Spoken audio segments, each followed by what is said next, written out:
Hi, welcome to the New Swan Shakespeare Center. We are so happy to be hosting today's book launch for the Arden Research Handbook of Shakespeare and Social Justice, edited by David Reuter. I got the idea for this event when I interviewed David for my series, Shakespeare's Virtues. Now, David is a very modest guy, and every time I'd ask him a question about the project, he'd say, this whole thing was created by my contributors. You should really talk to them about Shakespeare and social justice. So I said, how about a book launch? We can bring you and some of your contributors together. We can have a panel to learn more about the subject matter. And hey, how about a workshop in order to experience hands-on some transformative approaches to our teaching and community work? And because he's such a nice guy, David said, yes, let's do it. And so here we are. The roundtable features 4 contributors, and then we will participate in a workshop led by the amazing Chris Anthony from the Shakespeare Center of Los Angeles. And stay tuned for a special announcement by Nat Chapman. And guess what? We're going to be planning a party. Just wait and see. So now I'm going to hand it over to David. As part of my gratitude, I just wanted to thank everyone who participated in putting together the Arden Research Handbook of Shakespeare and Social Justice. As we all worked collectively on the book, we quickly began to demonstrate that social justice, the idea of social justice, means and manifests itself differently in different contexts, and is in fact always and necessarily defined contextually. So Geraldo, with the first question, I would like to ask you, what does Shakespeare and social justice mean to you? What does that look like in terms of a particular teaching or research enterprise that has been meaningful for you and others? All right. Good afternoon. Good evening for those of you in the UK. Thank you, David. Thank you, Julia. Thank you, our techies. And thank you for inviting me to be a panelist. In the first place, I'd like to state that social justice is an ongoing pursuit, a quest, a process, a vision at the individual level, and the development of a set of priorities and policies regarding the nature of sharing wealth, opportunities, and privileges at the societal level. Therefore, this involves a balance, a negotiation between, on the one hand, fair distribution and allocation of resources, privileges, and opportunities, and on the other hand, individual rights of ownership and acquisition. It is reciprocal on the part of the individual and society, and concerns the development of and attaining our human potential. It entails, for example, gender, racial, social equality. Many obstacles, of course, stand in the way of social mobility, economic justice, and fairness, and access to resources, privileges, and opportunities in a society. So for me, Shakespeare's social justice means precisely this ongoing pursuit, this quest, this process that underscores the fundamental dignity and worth of the individual, and the recognition that societies bear the burden of prioritizing and developing a set of policies, a set of priorities. Shakespeare often suggests that social justice hinges on the interplay between the visible, our outward worth, and our material possessions on the one hand, and the human pursuits and the landscape of human suffering and deprivation, a realm rendered invisible by the wall that divides us from one another and hides our fundamental human dignity and worth. Therefore, as in King Lear, Shakespeare suggests that social justice depends on the proximity of one human being to another, in the perspective that breaks barriers, penetrates walls, and opens doors. It renders the invisible visible. And therefore, it requires that we pursue justice and perform acts of kindness and of charity. I have incorporated the questions regarding social justice in my teaching of Shakespeare through emphasis on Shakespeare's representation of human interconnectedness and the call to service. The hovel scenes in King Lear, and we are discussing King Lear right now in my undergraduate Shakespeare class. The hovel scenes in King Lear, for example, show how charity can provide a foundation for building a community based on mutual support, empathy, and care. But social justice, I think, is quite different from charity. Therefore, bridging the chasm that separates human beings from one another. Without doubt, social justice intertwines with acts of social injustice. Ideological lines are drawn. In Lear, the closing of doors, for example, represents a form of extreme distancing. And that's this pandemic so painful because of this distancing, this social distancing that we have to practice, and the suffering. So the closing of doors represents a form of extreme distancing and exclusion and becomes the opposite of social justice. Shakespeare provides pedagogical opportunities to discuss these ideas in an open way that does not involve indoctrination and respects the very sense of diversity that social justice requires. I'll have some other comments later, but I'll just stop here. So.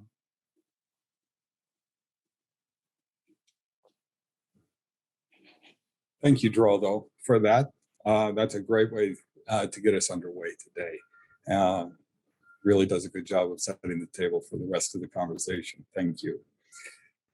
So this week in the Los Angeles Times, Charles McNulty wrote of the playwright Guillermo Calderon, the playwright and director, I should say, and this is a quotation, that without creative self-scrutiny, without examining how theatrical forms and collaborative methods might unwittingly shore up the status quo, there can be no progress or liberation.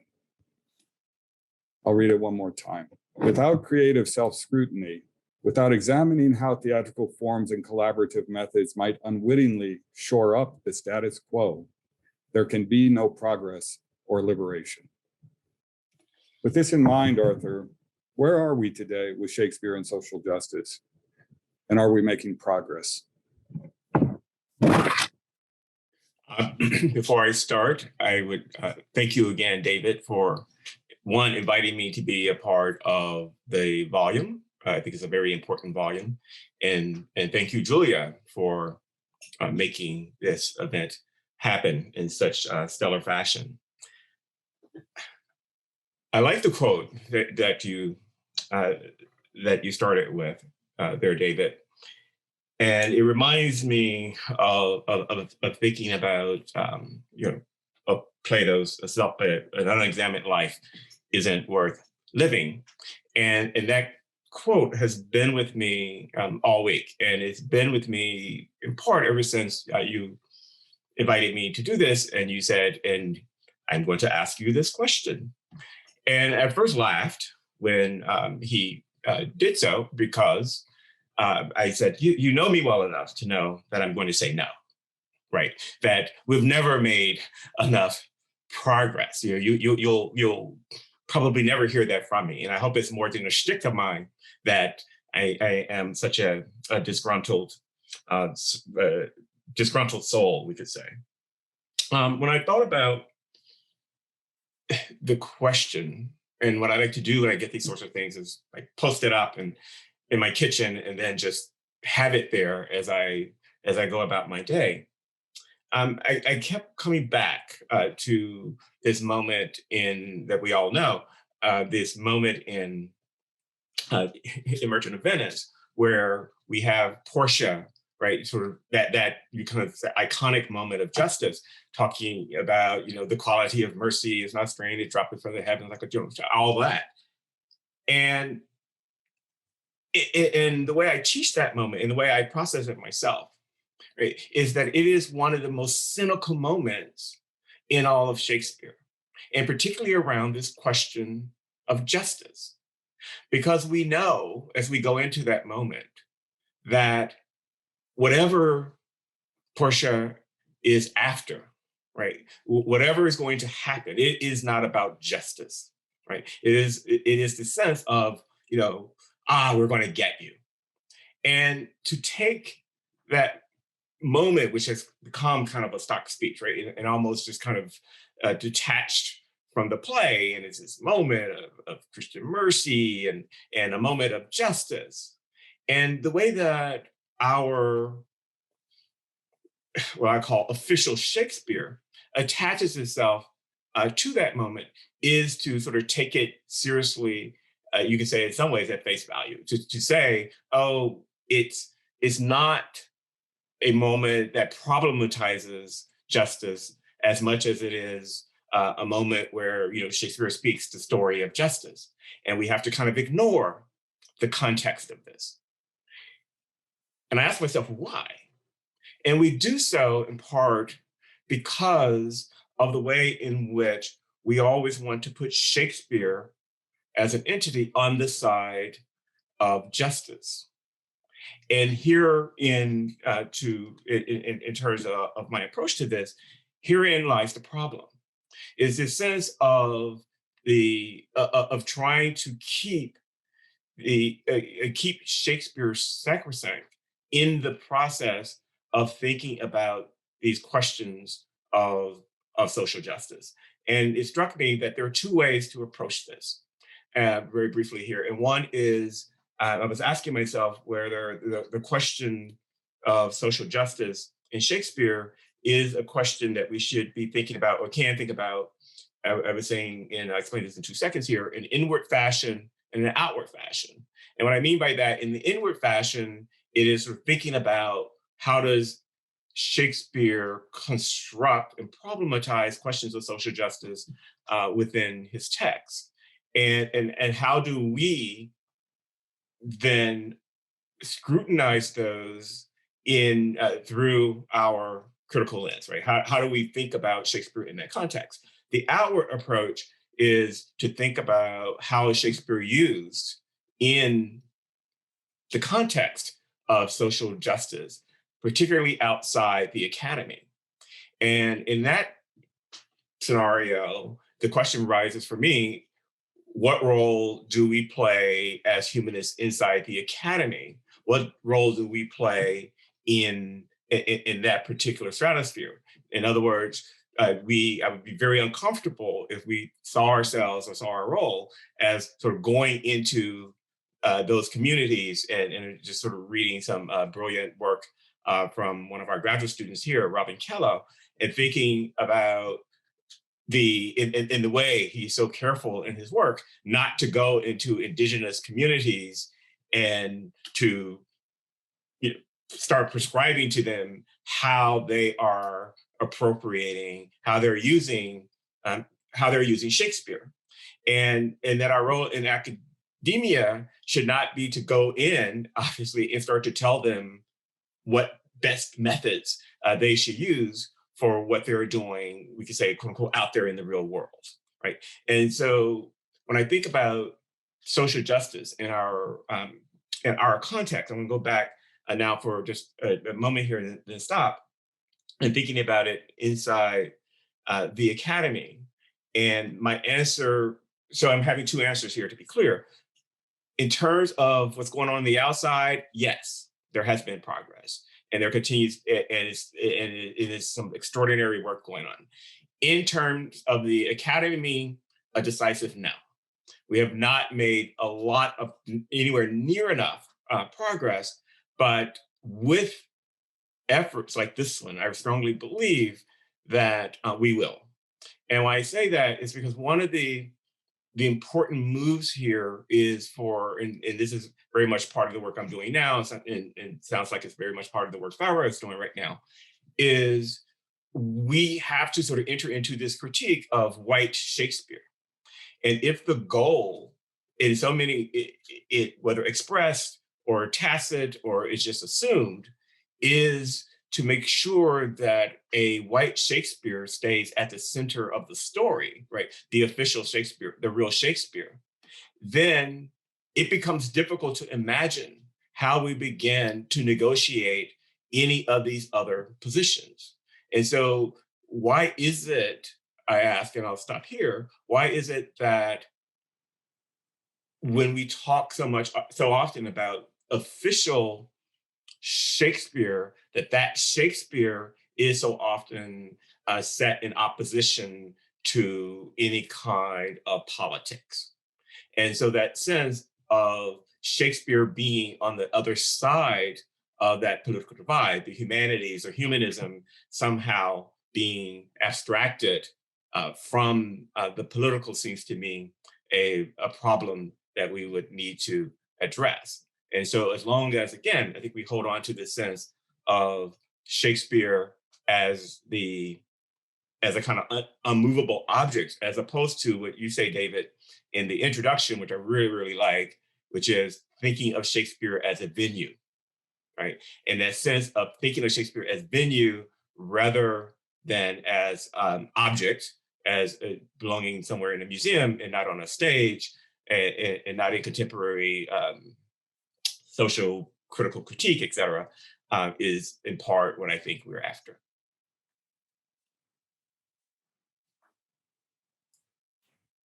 I'm done. Thank you, Arthur. Thank you. That was great. And sometimes, in these conversations, we end up with a pretty natural segue, and I think we have one here. Also nice that, Farah finds herself frequently located to one of the most well-known venues associated with Shakespeare. And so we can talk about that a little further. As those of you who have read the book know, I actually borrowed that idea of Shakespeare as a venue from another of our presenters today, Chris Anthony, who was the first one to explain that to me. So Farah, picking up where Arthur left off maybe, and maybe on to an even harder question. As we pursue progress, social justice, and liberation, where should we go to next? What should be our priorities? Just to reiterate, thanks to you and Julia for this, and also for the volume, which is, I just cannot wait to get my hands on it. So I'm going to broaden out a little bit and think outside the academy. And I'm also going to speak from a UK perspective, which I think will still have resonance everywhere else. So when sitting down to think about how to answer the question of where to go next, I started to feel a little bit militant. There are a few policy trends that are happening in the UK that are alarming to me. To gesture toward the first, I'll just share with you a Daily Mail headline. For those of you who don't know, the Daily Mail, I suppose, is sort of our rag equivalent to Fox News. So in quotations, it says, "They've taken a political decision that the British Empire was wicked," end quotation. And the rest of the headline reads, "Fury as National Trust vows to press on with woke review into colonial past after being cleared of breaking charity law," end of the headline. So this refers to the work that the National Trust have been doing to create links between, or to research links between, the properties in their care and slavery and colonialism. The Trust's audit, which was published last September, details at least 93 of its properties have these links.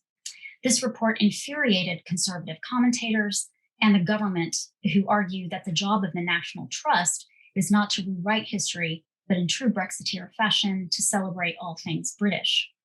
Preserving history, at least the history that they want to tell, is their goal, rather than laying bare Britain's role in centuries of inequity and oppression.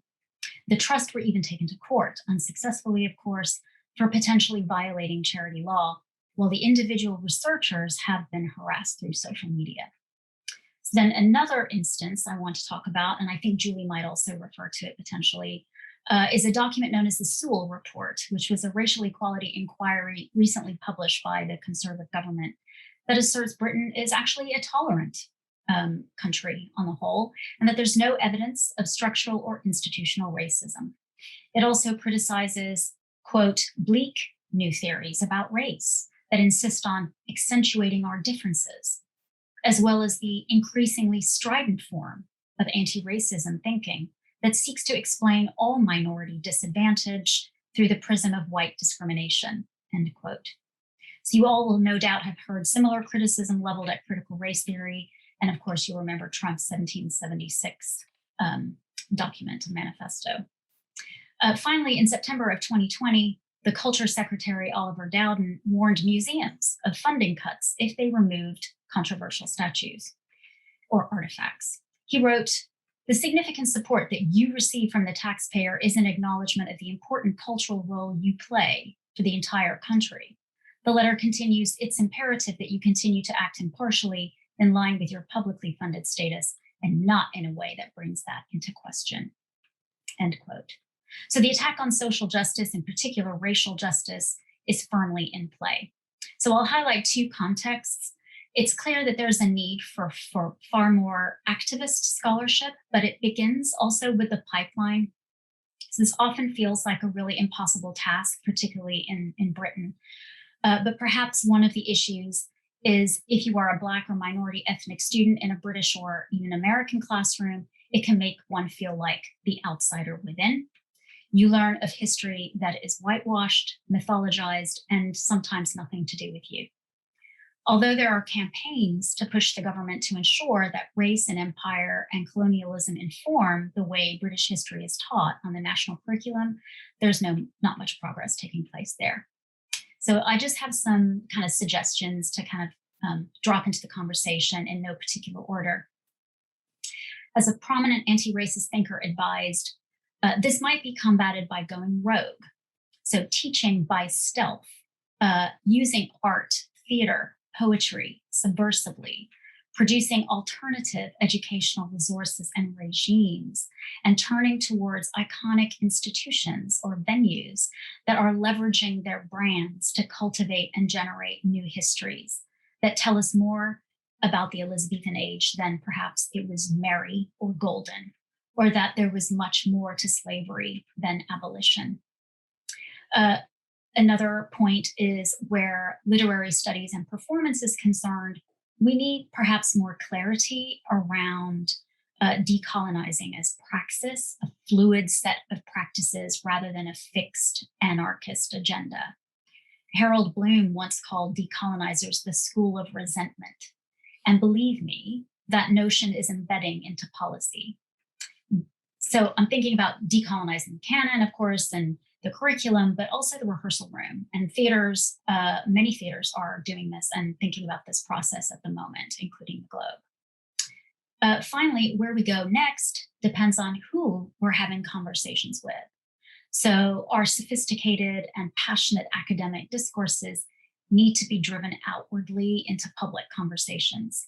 And of course, so many of us are doing this already, particularly early career scholars who are using strategies including collaboration with artists, cultural organizations, reaching into schools, which I know a lot of us are doing, to explore how creative activism can open up and act upon Shakespeare's texts in particular. And also theaters need to find a way to open their spaces up to conversations that will liberate and account for the experiences of their artists of color and of all backgrounds. So Shakespeare organizations, I think, have a special obligation to do this because deny it or don't, he's mired in whiteness. And his sort of bardic construction via the 18th and 19th centuries is still lingering. And we have to shake that loose. But is it enough to make art create alternative narratives about Shakespeare's context and the history of Western imperialism? Maybe. But I think we also need to ask how we can engage with and even directly influence policy, even as we're trying to subvert it and work around it.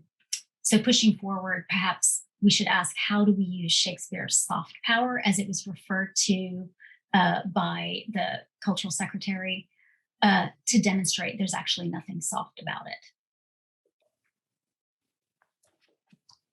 Thank you, Farah. And once again, great commentary, and you've set up the next question very beautifully. So in her recent and extraordinary book, Cast, The Origins of Our Discontents by Isabel Wilkerson, a book, by the way, which I would recommend to everyone here today if you haven't seen it yet. The book is Cast by Isabel Wilkerson. She makes manifest the institutionalization, the systemic nature of social injustice. All of us, as Farah has just pointed out, are members of academic and professional institutions. And so, Julie, maybe picking up where Farah left off, how do we make progress at the level of the institutional, the systemic? Thank you, David. And, again, just hello, everyone, and echoing all the thanks to David and Julia and fellow panelists. Lovely to be here. Okay, in a few minutes. As Farah has noted, it's sadly timely to be asked this question when 2 weeks ago, the Sewell Report, which Farah referred to, landed in the UK, meant to have been a government commissioned report into institutional and systemic racism in the wake of last year's protests, but of course denied anything at all at that level. In fact, pushed everything back onto other factors rather than producing a nuanced intersectional response. And there's a lot of hurt and a lot of trauma around that right now. And I think it's really important to recognize that. And just with the trial going on in the US right now, just with issues taking place even in the last few days, we have to push on and have the conviction of what we stood together on a year ago. So front of house, as I would call it, as we've already been hearing, it's about thoughtful and considered work and content in our research and teaching, the not allowing things to be essentialized or sacrosanct that Arthur referred to. But it's also about our everyday working practices. So for me, it's about asking if your cleaners and your technicians or your campus estate workers are benefiting from a truly real living wage culture, that we're fostering, that we're creating good cultures, and that we're calling out those cultures that aren't. It's about work with partners, but it's about how we choose those partners. So about being values-led in decision-making from procurement through to international research collaborators. And particular allies and partners for us in the work that we do, as Farah's already acknowledged, our theatres and museums and galleries, and they're all at the moment globally exploring how they cede authority, how they foster anti-racist, socially equitable practices. So we need to work with them and we need to listen to them. And it's about giving powers back. So a lot of us are involved in different ways in editorial work on journals and thinking about the practices there, or serving on boards. And Farah too can say a lot about this, of course, but I think there's a new scrutiny going on there. There's a new confidence to question and challenge that I think I'm seeing and trying to practice a bit more intentionally in that sort of space. But in the end, for me, it's about social and racial and environmental justice. It all comes together. Sustainable development goals, climate change, these are social justice issues. And it's not enough to study productions of Shakespeare that engage with these issues. We have to think about who's seeing those productions and how our own scholarship's being conducted and at whose expense our own scholarship is being conducted. We're the ultimate elite in higher education in the global north, and many of us on the call are located there. And whatever my upbringing was, I have to accept that I am now wholly establishment. So we will rightly, as a community, face really serious challenge if we don't apply social justice across our practices. So we need new models. We need new business models and maybe anti-business models. We need models for conferences, for inclusive practices at all levels. But I'll end by bringing it back to some of the most important voices, I guess, in all of this that we're doing, which is our students. There's a current piece of work I'm working on at the moment, reflecting on the work of Vishal Bhardwaj and my colleague in Newcastle, who's also a contributor to David's volume, Preeti Taneja. thinking about Kashmiri Shakespeare's. Now, a film like Heather, Bhardwaj's Heather, wouldn't be possible to make in Kashmir now, since the 2019 state lockdown by the Indian government. My work in David's volume, produced with a Chinese colleague, even working with that Chinese colleague, would not be possible now, let alone the work that we looked at, which was on migrant worker public square theatre in Beijing, not possible to do right now in the context of Xinjiang and everything else that is taking place. And I say that from a university who had the one academic in the UK sanctioned for her research into the Uyghur community just 2 weeks ago. But there is so much student activist work happening. And Farah, talked about activism and where it might be. And actually, if Shakespeare is a venue, then actually our campuses are venues. So Poonam Trivedi and Preeti Taneja have written brilliantly about productions in India, for example, in recent years that have engaged with gender and social justice in the most complex of circumstances, led from students, created by students. There's grassroots campus theatre that I saw, and I think Susan Bennett I saw is on the call, in Hong Kong, in Korea, in elsewhere, in Asia. There's the environmental work going on in Canada and the US at the moment as part of the Eco-Symbolism project, or even in O'Malley's superb research, and all of that work at the Globe Theatre Climate Festival upcoming. So what worries me about COVID, and what I wanted to sort of circling back to Geraldo's lovely points about interconnectedness, is what we lost in the pivot online is that. And it's what we really intentionally, if we're going to do Shakespearean social justice, I think we'll need to get back to. In our colleague workloads, in our student life, how do we make curious, questioning, incisive campus drama happen, not necessarily credited in degree results or in university impact statements or metrics, but just essential work that asks important questions, that enacts the very inclusive anti-racist practices that we all need. And I think our workshop today is going to be another brilliant contribution to that thinking. So despite all I started with, I'm still staying hopeful on that one. Thank you.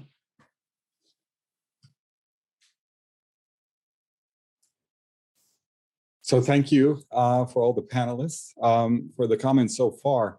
Interestingly, I have additional questions lined up here, but please, to everyone in the audience, please begin to post your questions in the chat if you would, please, as we would really like to hear from you. A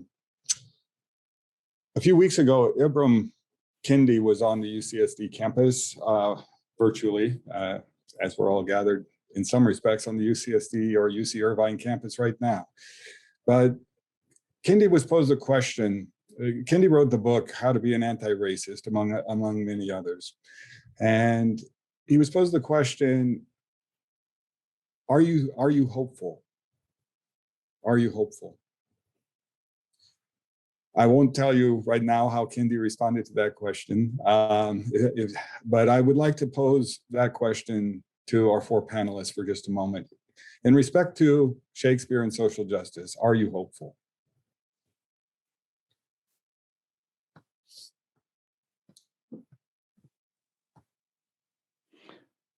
David, this is Gerald, I could make a point or two.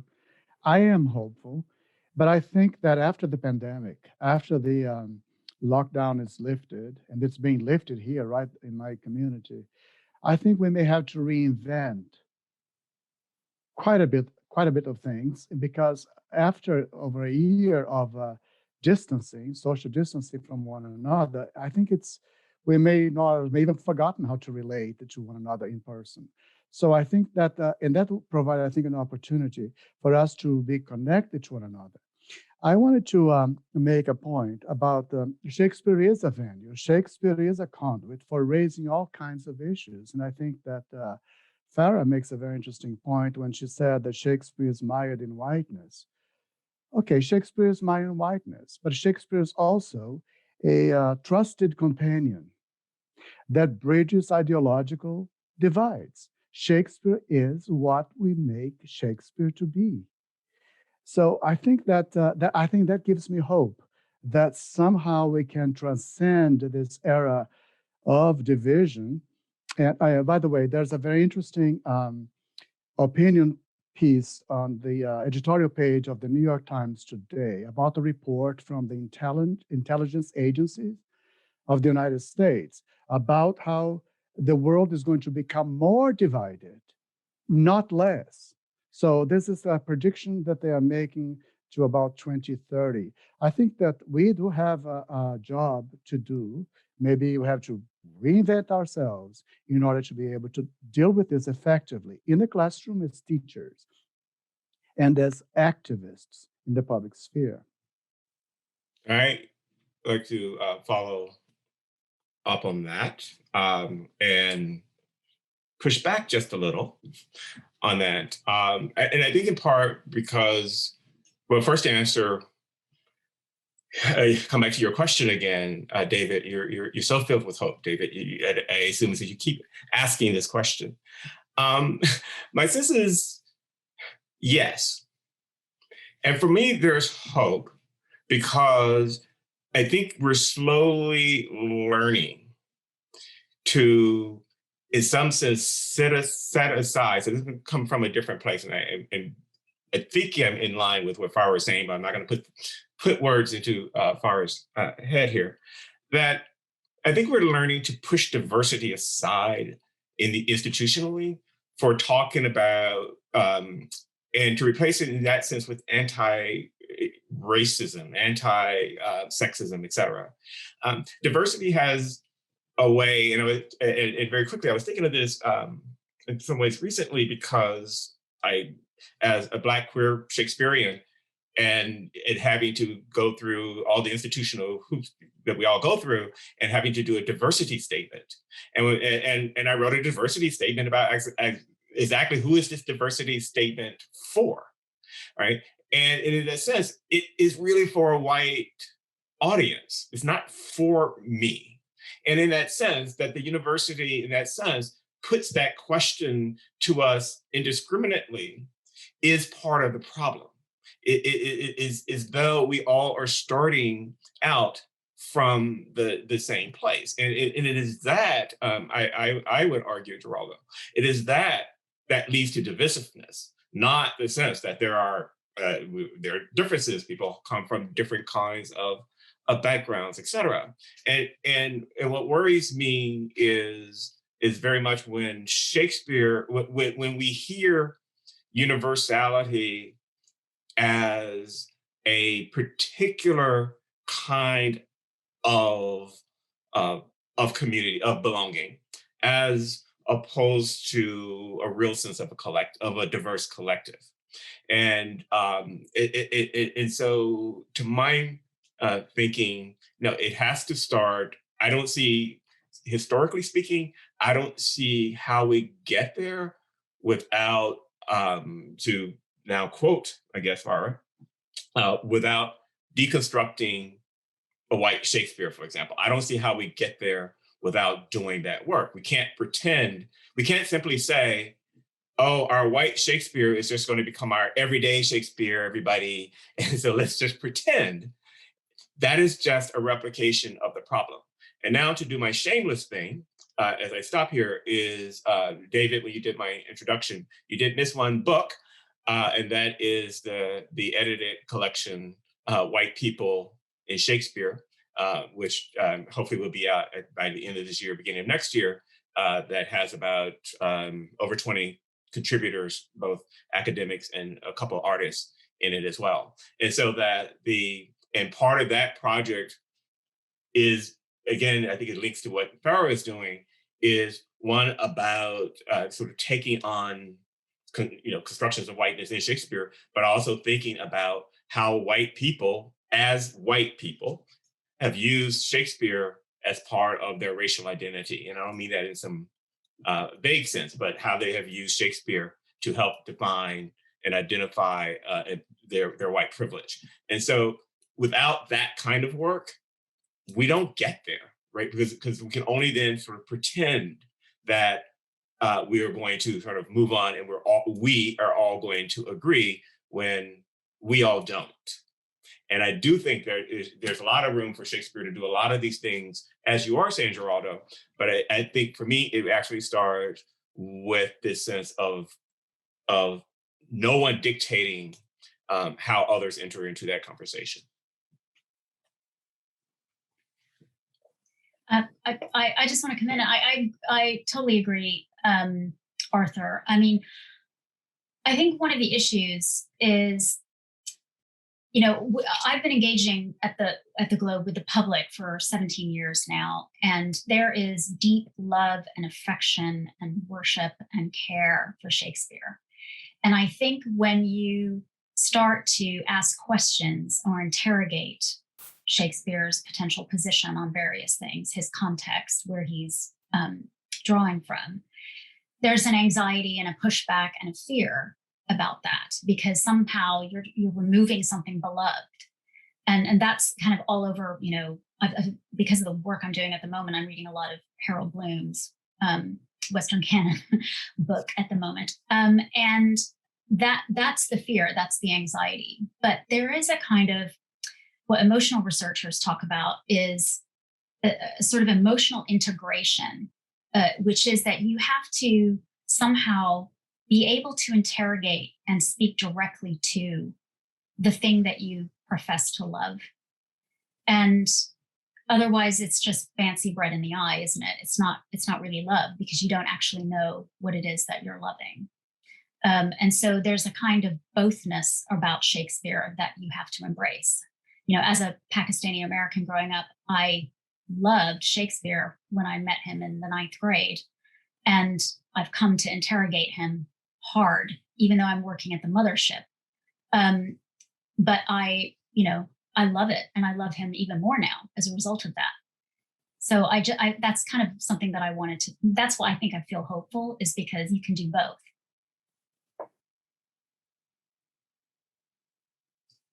I'll just say something really quickly, David, in want of time. I mean, I ended, my little provocation there with, I am still hopeful. I sort of have to be, because otherwise, how do you get your head off the pillow would be one thing. But, I think a number of us have talked in different ways about decentering Shakespeare in all sorts of ways, in the way that we're teaching, the way that we're researching, the way that we're thinking about that. What gives me hope when so much doesn't seem hopeful? Let's face it. I mean, all the lists of things we've given already. That just this evening, where I'm sitting in the UK, it's the evening.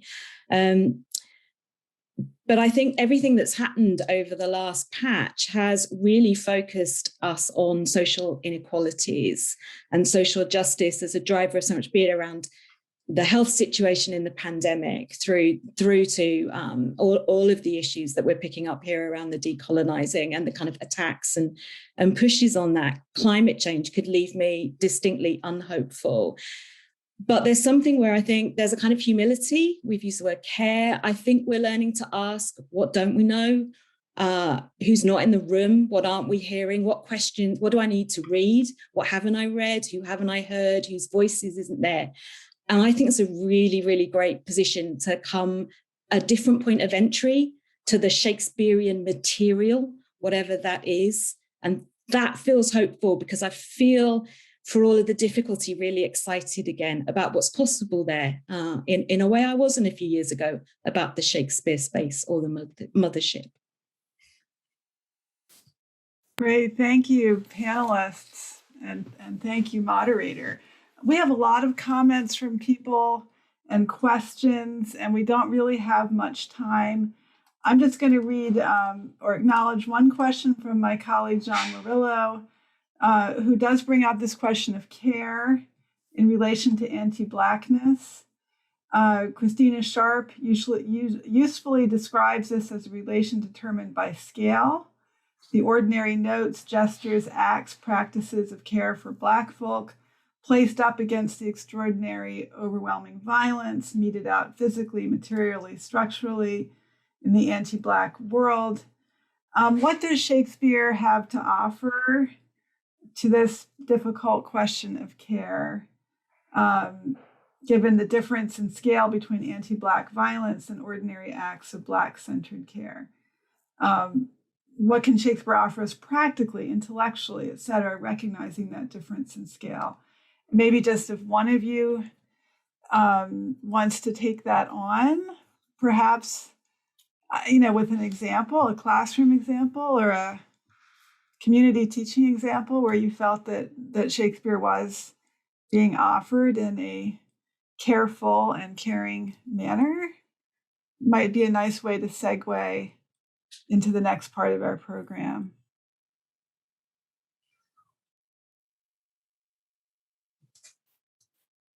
I'm not sure if that was a toss.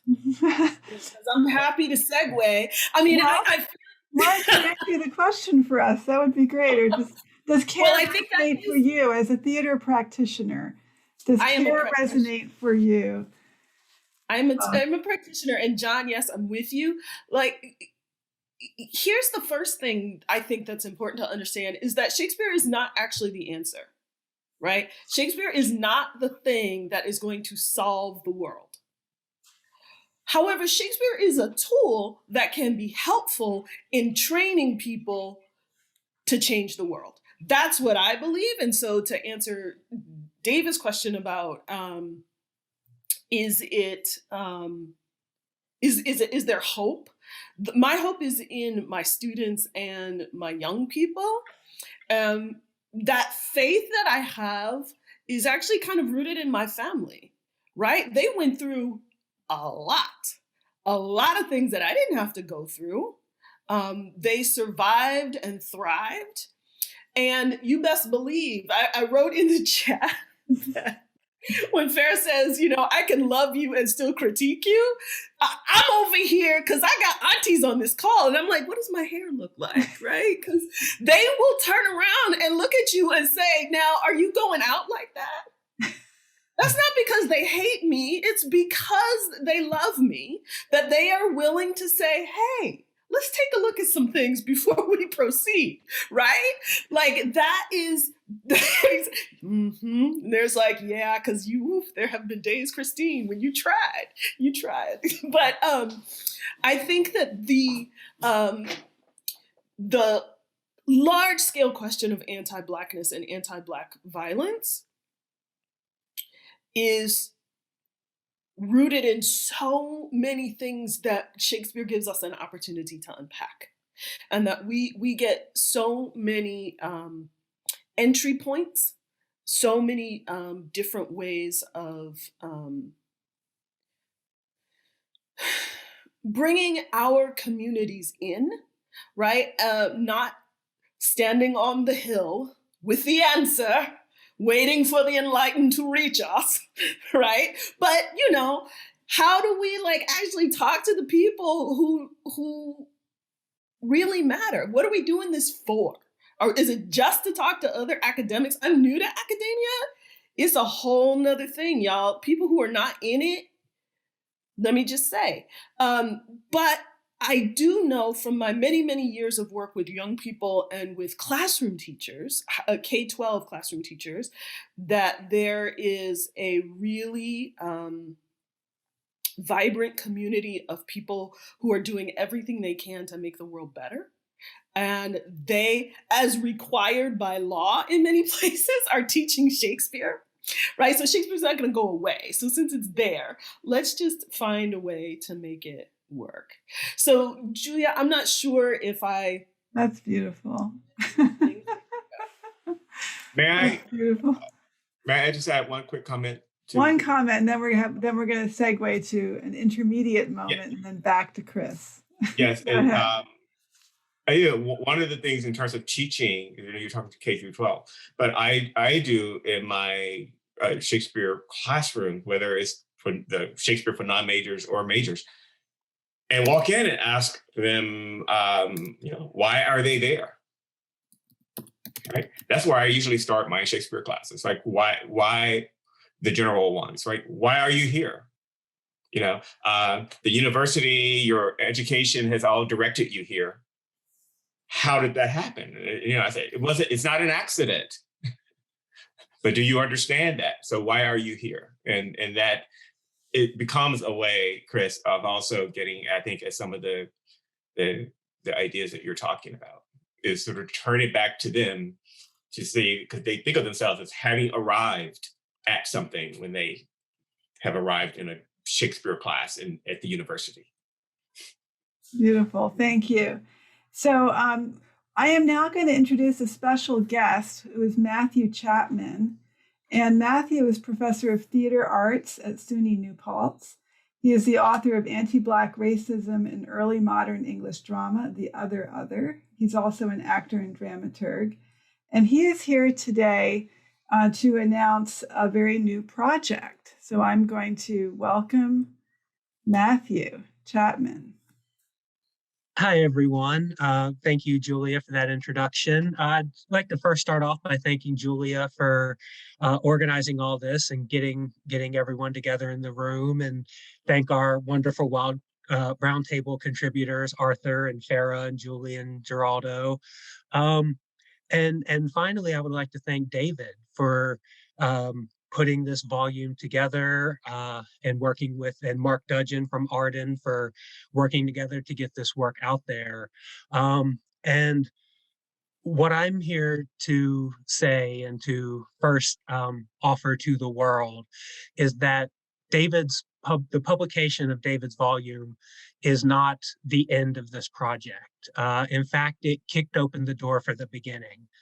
And I'm here to announce that for the last few months, David and I have been going back and forth, working together with Mark Dudgeon from Arden. And I would like to announce that we will be co-editing a series in Shakespeare and social justice that will be published by Arden Bloomsbury. We are accepting book proposals now for both monographs and collected editions, and we will be advertising the series more and more going forward. And, to touch on something David had said earlier, this is about hopefully finding new productive ways to do work. And one of the ways we want to do that with this series is to engage with what Chris said earlier, the fact that in academia, it's a whole nother world in here.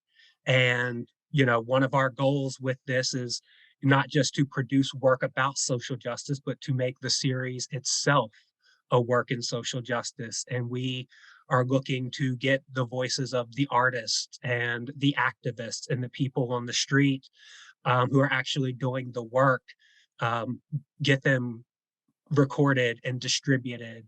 And so that hopefully, we can expand this conversation and change our classrooms, break down the ivory tower and build it with some better bricks, better material, and make our classrooms, make our society, even hopefully, make Shakespeare something that is not exclusive. But also to recognize the fact that he doesn't have to be for everyone. And so that is what I am here for, is to announce this series. And we look forward to working with all of you. Many of our fantastic advisory board members are here today. I see Baron Kelly here. I see Sarah Enlow here. Chris Anthony is also on our board. So yes, thank you for letting me talk for a few minutes. Thank you all again for the roundtable. And I hope to see proposals from all of you. Thank you, Matt, and Mark Dudgeon, the editor, is here as well, I believe, and of course, David. The next part of our program is the workshop with Chris Anthony. Fantastic. Thank you. Okay, folks, I know we've been here for a minute, right? And some of you may need to just take a minute to see a man about a horse. I don't know. It might have to be a something. So I would say, let's take a moment for the next 60 seconds. We're just going to move, right? And it doesn't have to be like a big movement, but I want you to stretch however your body needs to stretch. If you need to step away and fill your cup, as David would say, if you need to breathe some fresher air, whatever you need to do. But who are staying here, we're just going to move for about 60 seconds, right? And it helps that I have my brother and my stepmother, my aunties in the house with me. I got my friends. I got people, y'all. I got people, right? So I want to say hello and come on back, friends. Come on back. I want to start by telling you what I always tell my students. I tell my students that history is a story, right? And it's as much about the storyteller as it is the story they're telling. So when I tell you a story about Shakespeare, Shakespeare's world, Shakespeare's time, fact check me, right? I might not get it all right because I don't know everything, but I know what I think I know. Right? And I've done some thinking about Shakespeare stuff for a long time, so I know some things. But I am also aware that I am an imperfect vessel, right? And so I start with myself because I often want my students to see themselves, right? I have to know how to see myself if I want to know how to see them. Right? And I had such a good time right now, y'all, just seeing you. I see you, Christine Carson. I see you. Right? Chris Bange, I see you. Now, this may be a leftover from Romper Room. Remember, I don't know if you knew, but there used to be this lady and she had this like magic wand and she could see in your house, right? And she would say hello to you. Right? And kids all over America would be like, does she see me? Does she see me? I see you, David. And then every David in America would be like, yes, she sees me, right? Because there's something really powerful in being seen. And there's something really powerful in the act of seeing. So yeah, the mirror comment, I don't know the scholarly reference, but I know that very often in the world of Shakespeare, we say, our job is to hold the mirror up to nature, just like Shakespeare said. And very often actors who never do Shakespeare still feel like we have this mandate, right? So I'm holding my mirror up and I'm looking at myself and I'm like, ooh, I'm Chris Anthony. I'm a Black woman. I got curly hair. I got sort of caramel brown skin. So if any of my visually impaired friends are trying to figure out what I look like, this is part of my story. This is part of who I am. I am currently standing in what is known as Chicago, Illinois. It is also known as the land that traditionally belonged to the Council of the Three Fires. So before there was a Chicago, the Potawatomi, the Ojibwe, the Odawa people, they had a whole thing right here where I'm standing.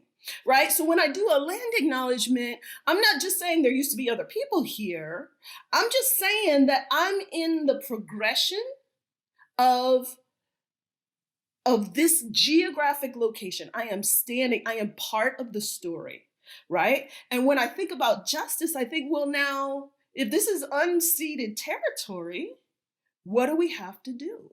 Right? That question comes to me. What do we have to do?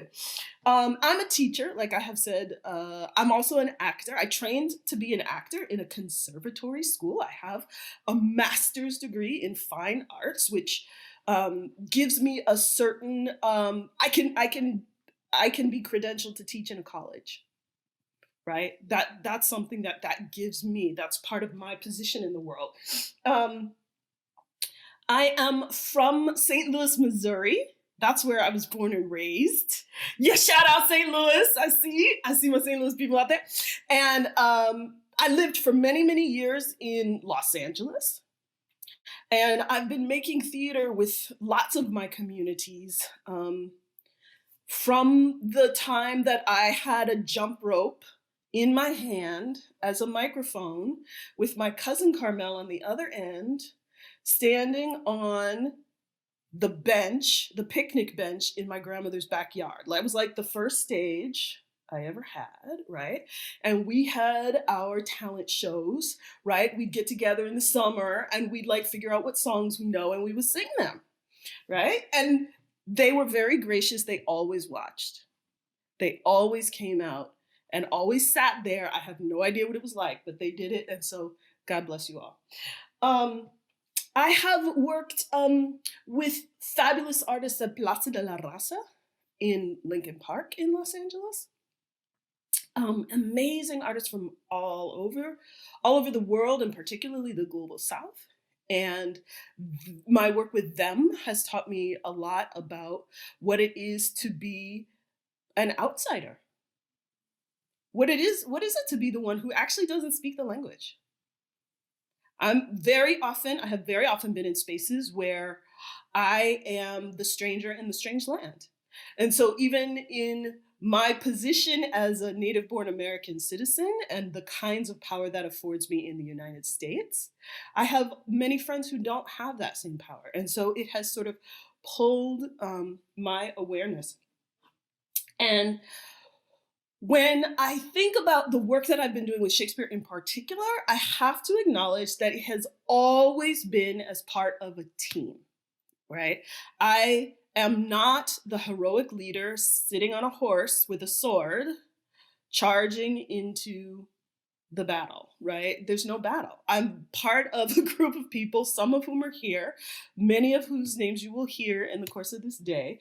But I have always been with people. And so whether it's my family of origin, whether it's my family of choice, I know that I am sick of this pandemic.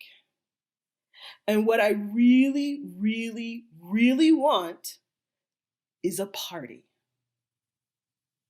I haven't had a good in-person party.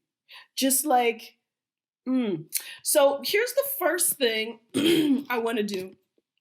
I want to ask for us to have some breakout rooms. And we can have like maybe 6 people in a room, 5 or 6 people in a room, just to make it manageable. So here's what I want you to do, friends. I want you to take a few moments to plan a party. If you could have the party of your dreams, if I said, don't worry about money, you can eat what you want, you can have whatever music you want, you could have whatever venue you wanted. If you could have a party, what would you do? And I am going to put in the chat just a few questions, right? Who are your guests at this party? Who's coming to the party? What are you serving? Is there a particular location or soundscape or something? Because how do you want your guests to feel? Okay, friends, so I want to know about the parties. How was the party planning? Did we get some good things accomplished in our parties? Yeah? And so did you think about who was going to come to the party? Yeah?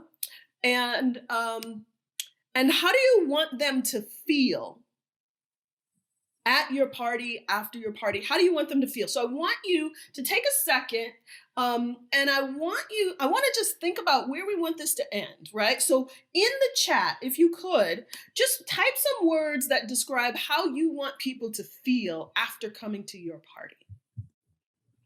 Yeah, how do you want people to feel? Joy. Welcome and loved, elated, grateful, joyous, welcome, joy, and release, sweaty, because somebody's ready to just get that music going. Catharticized, culturally enriched, relaxed, connected, flirtatious, closure, a little drunk, relieved. You want them to feel open to meeting new people. Friends, very often we are told that Shakespeare is a feast. There's a feast of language. There's a feast of history, a feast of characters. And yet we don't always welcome people in a way that helps them feel seen and grateful and loved and appreciated, right? So, un gran banquete de idiomas, all the languages there. Let's just put it all in there. Yeah. Oh, Melinda, you have a gumbo buffet. You will want to talk to my Aunt Carmel Hall, Melinda Hall, about about the gumbo because we believe in that. That is part of our religion. And so the idea of all these things that we want people to feel, I'm guessing we had different ways of getting there, right? Did everybody decide to have a gumbo party? No. No, I'm thinking no. I'm thinking there were other kinds of parties. What other kind of party did you have? Somebody throw one in the chat. I wanted to do dress up and reenactments. There you go. A dress up reenactment party. Not everybody's going to have that. We got to go by Sam's to get that party. We had a play first. You had a play. A little entertainment. How about that? Theater people. Everybody played. Everybody played at Michaela's party, right? It's very cool. So friends, when we have this idea of party, we have an opportunity, right? We know that for those of us who are Shakespeare teachers, but also those of us who are Shakespeare practitioners, directors, people who are Shakespeare audiences, right? You have an opportunity, right? Let us know, how do we want people to feel? And I want to go back to something that John was asking earlier. To me, this is all part of the anti-racist Shakespeare. This is all connected to Shakespeare and social justice, right? Because social justice is going to have to happen on a lot of different levels. What David Ryder taught me was culture eats organization for lunch, right? You can make a rule if you want to, but if that's not what people are going to do, that's not what they're going to do, right? You can tell people they have to be anti-racist, but it's not going to just happen with the snap of a finger. And it is so, our race consciousness, and I'm speaking from the United States, so I am speaking from my very specific context in the context of America, right? We've got all these things going on. And one way that Shakespeare gives us an opportunity to look at these things is that Shakespeare was working from some real basic assumptions about who people are, just base level who people are. Now, I myself am a Taurus. And we have a little poll, because it's coming up on Taurus season. We're right here in Aries season. Do we have our poll? Can we launch our poll? I want to see who is the, where are our signs today? So we've got the elements here, right? Just, what sign is yours? Just go ahead and click on it. If you have no idea, you can say that too, right? Maybe these are not the zodiac that you're accustomed to. Maybe you're used to a different set of signs. That's possible. But to the best of your ability, can we just see if we know what our signs are? Ooh.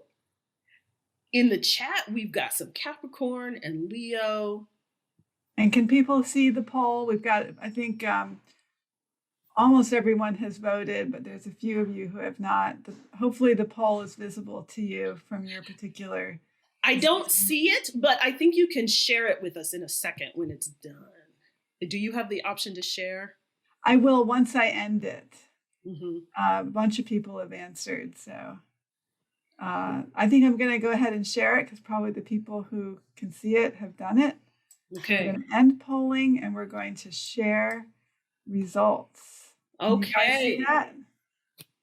This is pretty evenly distributed. We've got a lot of fire signs in the room. Aries, Leo, Sagittarius are definitely in the league, but there's a tie between the earth and the water signs. And the air signs have a pretty good percentage. So we can't just have one party. We're going to have some elements. So does anybody know? Can anybody tell me? What does that mean? If I'm having a party for a bunch of people who are Aries and Leo and Sagittarius, like, what does that mean? Do they like a lot of music and dancing? Fire. Fire. Christina, what does that even mean? That is our element. That is your element, right? So if I'm sorry, Michaela, what? Passion, right? So we've got a lot of passionate people, right? This is what we know when we know our signs, right? We know I'm a Taurus, it's the earth sign, right? Now, when I look at Shakespeare, I'm gonna see if I can share my screen. Hold on. Taurus. I got it. I am Shakespeare's Taurus. When I'm feeling super clever, I tell my students that my birthday is the day after Shakespeare. Wink. And then, we all feel clever that we don't know exactly when his birthday was. And it makes us feel good. But here, I'm going to share my screen and see if you can see this thing that I made for you, because there's a reason why I'm asking you this. Sorry. Home. I want to start my slideshow from here. Okay, so setting the table. Now, friends, we have to be mindful that if you're having a party, not everybody actually wants a table. Some people prefer to sit on a beach blanket on the beach. Some people don't have the tradition of sitting at a table with a knife and fork, right? Some people are sitting on cushions, and it's very, very nice. Right? So from the very beginning, everything we say, everything we do, we have an opportunity to challenge our assumptions. So I'm going to recognize that saying that I'm having a party with tables is telling you something right there, right? Mm. What in the world? Right? Here's the world, right? You know this. This is what it looks like. Is this not what the earth looks like? Maybe, maybe not. So this is a map from roughly Shakespeare's time. Right? This is what the world is. When you have a system like a map is telling you what's important, right? So if I look at what's important on this map, right? There's a particular, look, Shakespeare lives over here. Here's what's important. Very interesting. Now, there's this map. This is the Mercator Map. You may be more familiar with but in this map, look at where England is. Bang in the middle. Mm-hmm. Kind of in the middle. Yes, but then we have our Peters projection map. Sorry that this is a little bit fuzzy. But the Peters projection map, what's in the middle?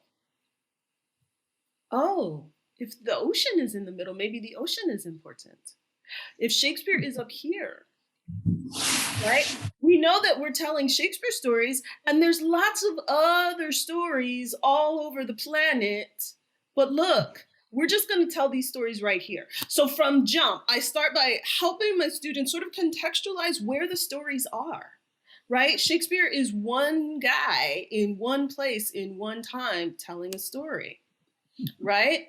And so thinking about this idea of taxonomies, how we shape our thoughts and how we shape the world, right? So those who are teachers, you have Bloom's taxonomy, you see, and at the bottom, you remember, but if you can create, these are the stages of understanding a concept, right? A lot of teachers have worked with Bloom's taxonomy. But the wild thing is, this taxonomy thing also applies to people. Nobody told me that when I was in school. It was assumed. Has anybody watched Game of Thrones by any chance? Yeah, Game of Thrones.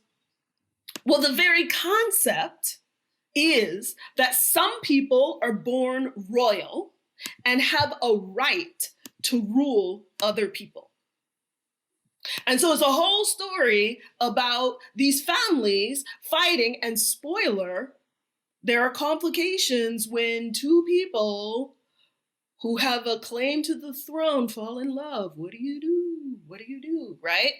This idea is reinforced in all the princess movies, right? All the Disney princess movies. You have a prince, a princess, a king, a queen, as if that's how the world just is.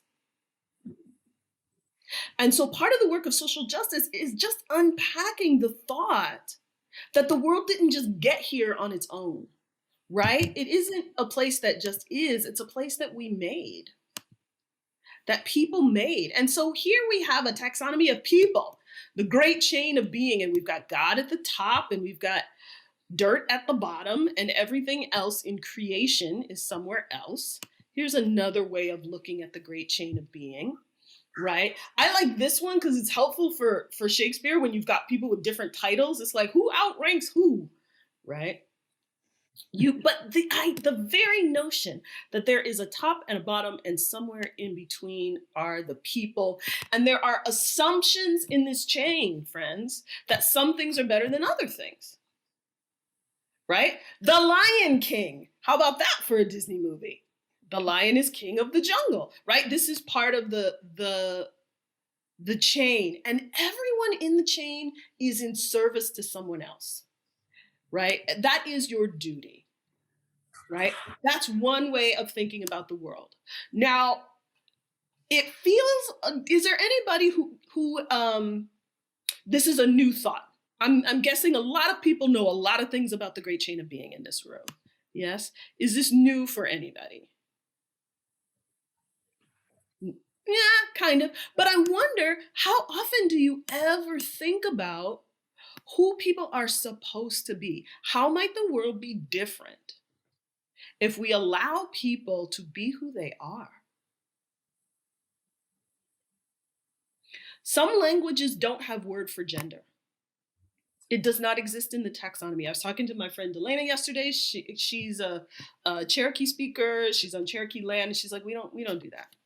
Right? It's not part of the way we think, right? But Shakespeare lives in a very stratified world, right? And it's all over, not only in the people and their relationships, but like, who's the last one to talk on the stage? Whoever's at the top of the chain, right? And when you ask young people, how do you see this chain? How does this work in your life? Where is the power? Who gets to decide? This is where we can start to pull out these social justice threads, right? Whether it's environmental justice, who has dominion? Well, the rocks are on the bottom. The rocks have nothing to say. The goal is to own the land, not to take care of it. Right? And so thinking about all these different stages that life has absorbed, all these different points where we have absorbed these assumptions about who we are and who we're supposed to be, we have some opportunities to rethink. And when we're teaching Shakespeare, it's everywhere. It's everywhere. I asked you about your sign because astrology's all over the place. Right? You've got Sir Toby and Sir Andrew Aguecheek, right? And they're talking about, Sir Andrew's dancing, right? And a lot of times in productions, he's not a very good dancer because he says, well, we were born under the star of Taurus. I'm a Taurus, it's the neck. Sagittarius has the legs, right? But his audience would get the joke because they know their astrology. Right? And that's just baked in. The humors are baked in. We'll talk about that another time. So one time I had a chance to do a play. I know I'm running out of time, so I'm going to skip ahead. So I had to, I was asked by the artistic director of the St. Louis Black Rep to write a grant. Because, theater funding takes a little work. And so I wrote a grant to these great people at Shakespearean American Communities. And he's like, but what is the Black Rep going to do? What are we going to do? And I was like, well, let's be pragmatic. If you want to sell a lot of tickets, do Romeo and Juliet, because you're going to fill up those matinees. Right? And those of us who are Shakespeare practitioners know that Romeo and Juliet tends to be in the 9th grade curriculum in many, many schools across America. So we thought we'd try it. And I was like, oh, shoot. But then I said I would do it. So now I have to do it. So what am I going to do? Right? And I was looking at my family photo albums. And I am so glad my Aunt Claire said she had to leave because, oops, sorry. Got to go through. Yeah, the Martin family tables. So talk about setting the tables. I knew that I was going to direct this play for my family. And for me, the heart of the family was this table right here. Many, many birthday cakes at this table, my grandmother's table. So my Aunt Janice, she's here too. In the summer, there was an outdoor version of the table, right? So when I started thinking about how am I going to set this Shakespeare table for my people, like literally my family and neighbors and friends, I called them up and I said, hey, listen, what did you do when you had parties at age 14? Like when you turned 14, what did you guys do? What did you do? And I called neighbors, I called family, I called friends, and they're like, oh, we did the Madison. Right?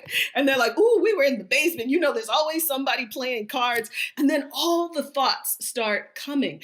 My friend, Dr. Jill Aguilar, is here. And she taught me to think about life as a cup. Right? If I have a word, it's a cup and it has a lot of things. And in that word party, think of all the things we put in that cup called party, right? We had beach parties, we had theater parties, we had dressing up in costume parties, we had all kinds of parties. All that is in the cup that means party. And so I tried to fill up my Shakespeare cup with their party. What did your party look like? How can I make this play about you? And so, long story short, we did. And I looked, here's my aunt, she's 14 in this picture. And I thought, oh my God, she's Juliet. That's the age. That's exactly what Juliet looks like. That's my mom. That's my grandmother. That's my Aunt Carolyn. That's our neighbor, right? But this is the household. And so if you look at this moment, which looks like a Coca-Cola ad to me over here on the right, she's kind of sassy like Juliet. Like Juliet's got a little verve, right? And so I wanted to direct their play. And so it became this play, Romeo and Juliet at the St. Louis Black Repertory Company.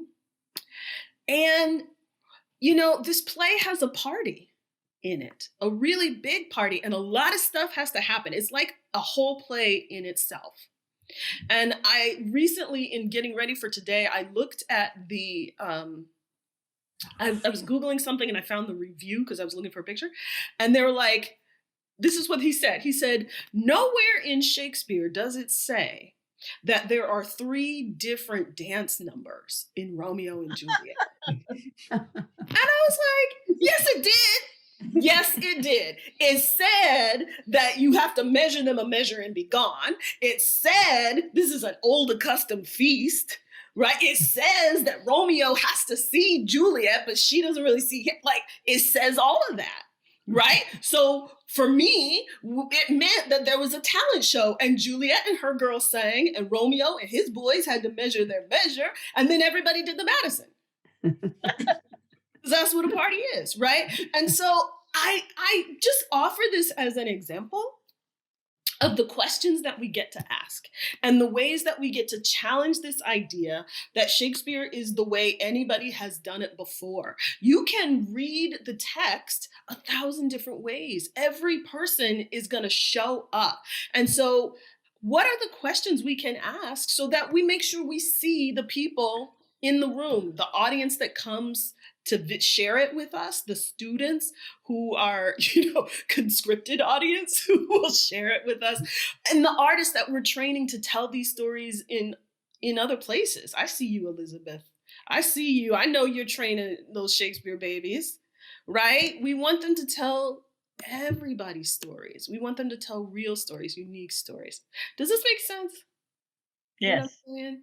Yeah. Thank you, Auntie. So yes, this I was raised by teachers, and so they understand the power of a clear, audible response. So I wonder, as we talk about all these things, as we're wrapping up, we're coming to the end of our time together.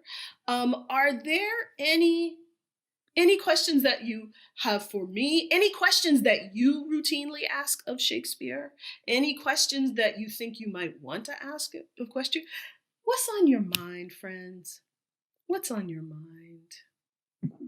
You can put it in the chat. You can raise your Zoom hand or you can unmute. The Zoom hand, there's a button that says reactions. And if you push on the button that says reaction, Doc Reingold. Whoa. Hey. I got in there. I was so excited to see your pictures come up because during our breakout room, I shared my picture. Hey, That this is when my dad and my aunt went to their mother's village of Atalanti in Greece. She had left there in the 1920s. They came there after the war. If you see, they're roasting pigs for them. So they went there and became part of that party. They didn't, go over and say, well, we're from America. Where's the Coke? This is what we want. So seeing the Madison and how that is, if we said it in Greece, then, our party is a pig roast, and I love that, thinking about where is it? What are they doing? It's beautiful. yeah, and what are your students already? They know so much. They know so much about how to have a party. Yeah. And not just parties. I don't want to make it sound like that is the sole purview. But yes, David, I see you. Well, Chris, everybody seems to be talking about that moment in the book where I talk about meeting you for the first time and you telling me that Shakespeare is in you. Yes. Can you tie that in as we reach the end? Yeah. So I think about Dr. Jill and that cup, right? That idea that Shakespeare has, like, there's the Shakespeare text, right? But when our students would leave Willpower, they're like, oh yeah, next year I'm gonna do Shakespeare, right? And when they say next year I'm gonna do Shakespeare, what they're saying is next year I'm gonna be part of this community that values me in this way and that sees me in this way and that allows me to be this person that I want to be. And so there's the literal stage of Shakespeare, but also there's this idea of Shakespeare as the place where ideas get worked out, right? The place, like one of the most powerful moments I've ever had was one summer we were doing Shakespeare with teenagers and military veterans. And I was like, what do they have to say to each other? And we were asking the question, what is it like to grow up? You've got teenagers in the process, you've got military veterans who have been through the process. And we were looking at Hotspur's speech, and Hotspur's in trouble because he has taken, somebody pissed him off, right? And he got real stubborn about something he wasn't supposed to be stubborn about, and it just shut down, right? And the king's like, where am I need my ransom. What are you doing? Give me those captives, right? And he's like, I didn't tell him that. But see, what had happened was he pissed me off. And so, yeah, I kept his captives, right? This one of the most teenager moments in all of the canon, I think. And we unpacked this with one of our friends who was an Iraq veteran. And we looked at all the different things what is Hotspur feeling? What is he feeling in that moment on the field? What is he feeling in front of the king? And we had victorious, exhausted, angry, frustrated, sad, grieving, elated, betrayed, all these things that are happening. And we made living sculptures. We made little tableaus of all these things. And this veteran stood back and he said, yeah, that's what I was feeling. I didn't know it at the time, but that's what I was feeling. And I think having the opportunity to take a Shakespeare, however you want to excavate it, and bring these questions that we have about the world and about ourselves, we're in Chicago. We've got this horrible incident with police shooting a 13-year-old, and you bring that into Romeo and Juliet, and we say, why is Lord Capulet so adamant that she has to get married right now? And I have students who are like, well, maybe he wants her to be safe. Maybe he needs to marry her out of the feud, get her into another family where she'll be safe. right? I have been fortunate to work with so many students who have so much to say in that venue that is Shakespeare. So it's not just the play, it's the place of questioning. It's the place of seeing, right? That amphitheater thing that I'm seeing out and in. I'm seeing both ways at the same time, that I have a chance to try something on and then take it off and leave it there. Right? I really, really want something, but the way I want it is not the way to get it.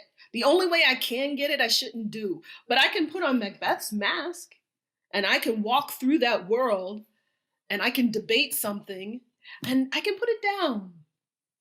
I don't have to actually kill anybody. How about that? In order to access that moment of wanting something so much. So this idea of Shakespeare as venue happens on multiple levels. It's when you get in production, it's when you're in a classroom, it's when you're saying the words, it's when you're thinking about the words.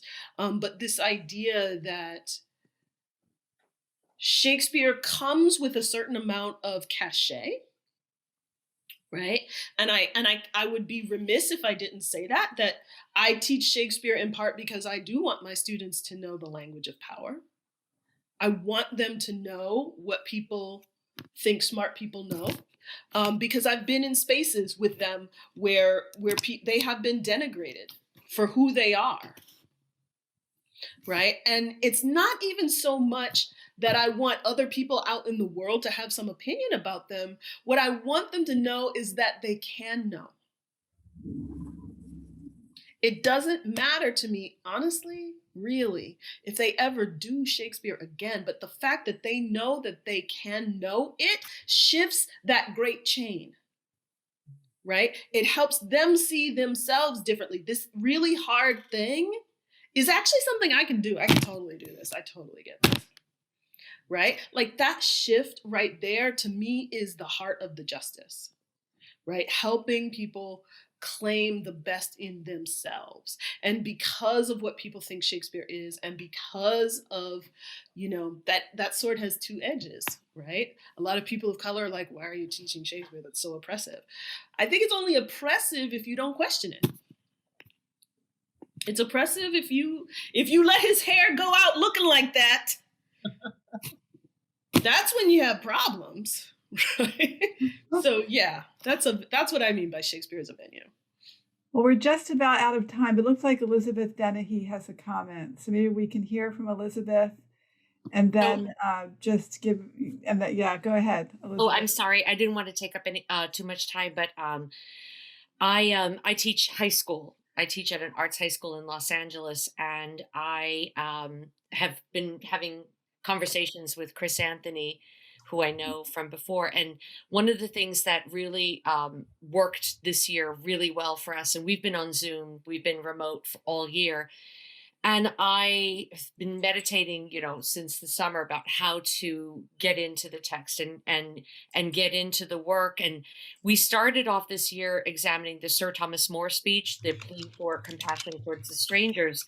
And we read it I have 38 teenagers, they're 10th graders, and we decided to make a thing, and we divided up the speech, and they, it really resonated for them hugely, this plea for compassion towards refugees and immigrants. And we made a thing. I can put it in the chat. And one of the greatest days of my life was we had this idea on Zoom for each person's line, if they spoke a language other than English, to do the line in that. I think we have something like 18 languages represented in the speech.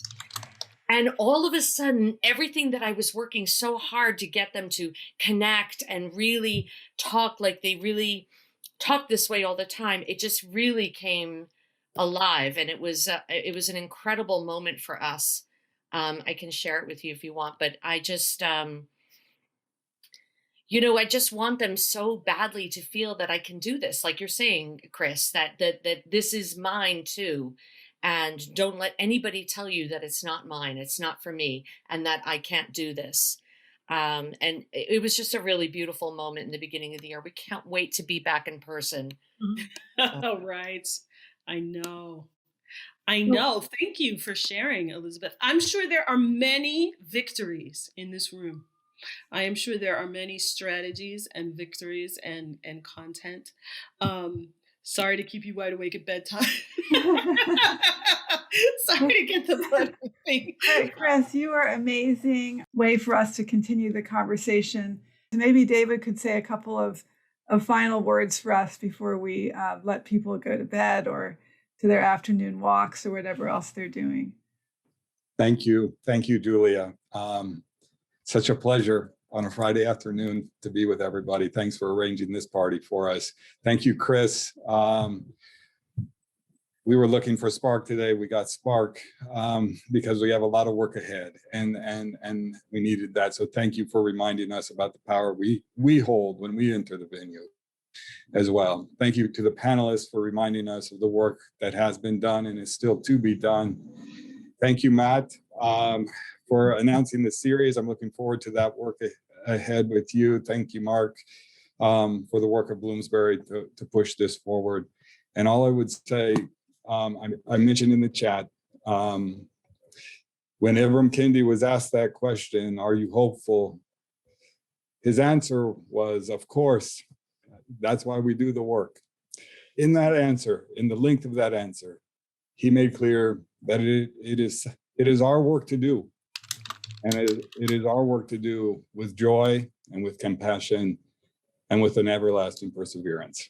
So I'm glad to have a community forming here this afternoon. I guess we formed already, but maybe we didn't all know each other yet. So it was wonderful to be here. Thank you for the hospitality again, Julia. And I hope everyone has a wonderful weekend.